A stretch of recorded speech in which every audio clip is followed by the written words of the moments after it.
Ideologia de gênero. Está na hora de conversar de forma um pouco diferente sobre esse assunto. Fala pessoal, Felipe Zara aqui. O tema chamou a atenção nesta semana porque no estado do Espírito Santo foi promulgada uma lei que pode punir professores da rede pública ou privada que abordarem em sala de aula quaisquer questões relacionadas a gênero sem autorização por escrito dos pais ou responsáveis pelo aluno. Sim, e o assunto vai muito além dessa questão estadual.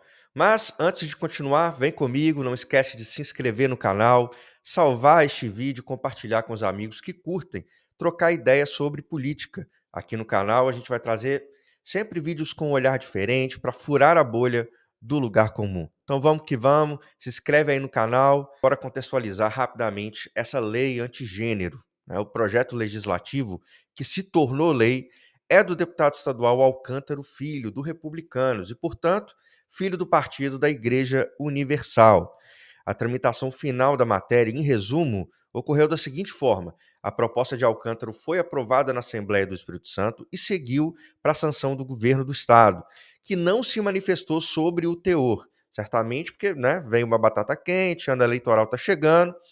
Bom, e quando o executivo não se manifesta durante os 15 dias regimentais determinados para isso, a Assembleia pode promulgar a lei, uma vez que há a chamada sanção tácita. A redação dessa agora lei estadual diz o seguinte: que assegura aos pais o direito de proibir a participação dos filhos ou dependentes em atividades pedagógicas de gênero realizadas em instituições de ensino públicas e privadas. Pela lei, seriam aquelas atividades ligadas à identidade de gênero, orientação sexual, diversidade sexual, igualdade de gênero. No final das contas, o professor e a instituição podem ser punidos se surgirem em sala de aula sem aviso prévio assuntos como machismo, violência contra a mulher, homofobia, transfobia, preconceito contra as minorias. Bom, e é aqui que a gente entra no assunto principal dessa resenha.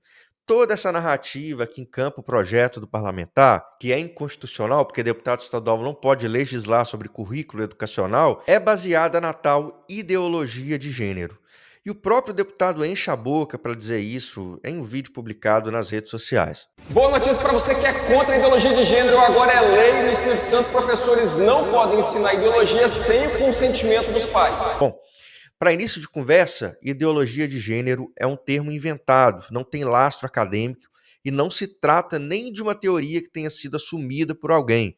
O termo ganhou força no cenário político em 2014 e 2015, nas discussões sobre o Plano Nacional de Educação, com Dilma. E qual a narrativa principal dessa premissa inventada? Que a tal ideologia de gênero vai destruir a família. Pelo recorte de 2014, você já sabe a história, né? O impeachment de Dilma, Michel Temer, Bolsonaro, Lula voltou e tudo mais. Mas há uma entrevista interessante da professora Jimena Furlani, especialista nas questões de gênero, para a jornalista Andrea Dipp. Essa entrevista foi publicada no livro de Andrea chamado Em Nome de Quem? A Bancada Evangélica e seu Projeto de Poder. Furlani conta que em 2015 muitos pastores lançaram vídeos falando sobre o tema e diziam basicamente que quem apoia a ideologia de gênero nega a nossa biologia.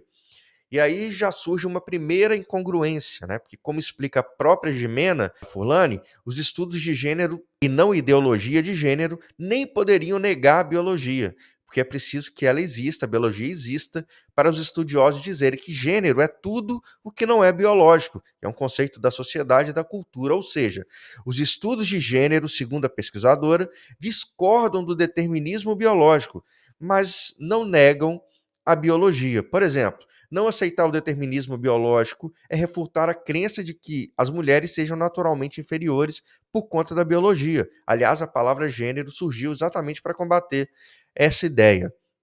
Bom, e há algo muito importante para ressaltar: as palavras gênero, identidade de gênero, orientação sexual e educação sexual não estão hoje registradas nos planos nacional, estaduais e municipais de educação. Elas estavam lá na discussão de 2014, mas foram retiradas pelo Congresso. Então, Por que políticos como Alcântara e outros representantes de bancadas evangélicas do país mantêm esse monstro vivo, a tal ideologia de gênero? Porque é uma narrativa potente, principalmente no Brasil dos últimos anos, para a manutenção do poder. Mas a maneira como esses deputados dessa linhagem, não são todos, colocam a narrativa não faz parte de todo o universo evangélico. Isso é muito importante dizer. Para começar, o próprio pentecostalismo, movimento majoritário no Brasil hoje dentro do protestantismo, tem uma vocação muito mais acolhedora do que excludente. Então, é exatamente por isso que esse movimento se espalhou de forma tão rápida nas periferias, tirando pessoas das drogas, do alcoolismo, do tráfico, promovendo ascensão social. Então, por mais que a missão de evangelizar faz parte da vida dos pentecostais, seja necessariamente uma redenção pela fé, com disciplina e com questões morais envolvidas, né, de fato envolvidas, isso não significa sair punindo professores de escolas à torta e à direito. Então, neste caso, o que o deputado Alcântara propõe, ao interferir sem poder no currículo educacional, é minar a base de uma vida familiar estável. Então, exatamente o contrário de defender a família. Eu acho, inclusive, importante evitar chamar esses políticos que têm usado a teologia do domínio para chegar ao poder de evangélicos fervorosos ou religiosos fervorosos. Eles parecem mais ser extremistas fervorosos que instrumentalizam a fé para chegar ao poder. E o IBGE mostrou com o censo 2022 que o crescimento dos evangélicos desacelerou.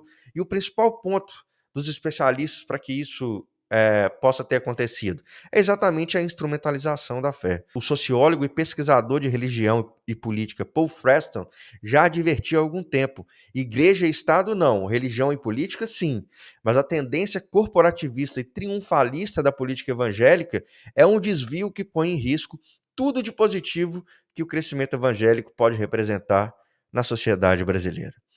Então é isso, essa foi a análise sobre esse monstro vivo, né, da ideologia de gênero. Espero que vocês tenham curtido, vamos espalhar e bora debater com os amigos e com todo mundo sobre esse tema que é muito importante e faz parte da política brasileira destes tempos. Um abraço e até a próxima.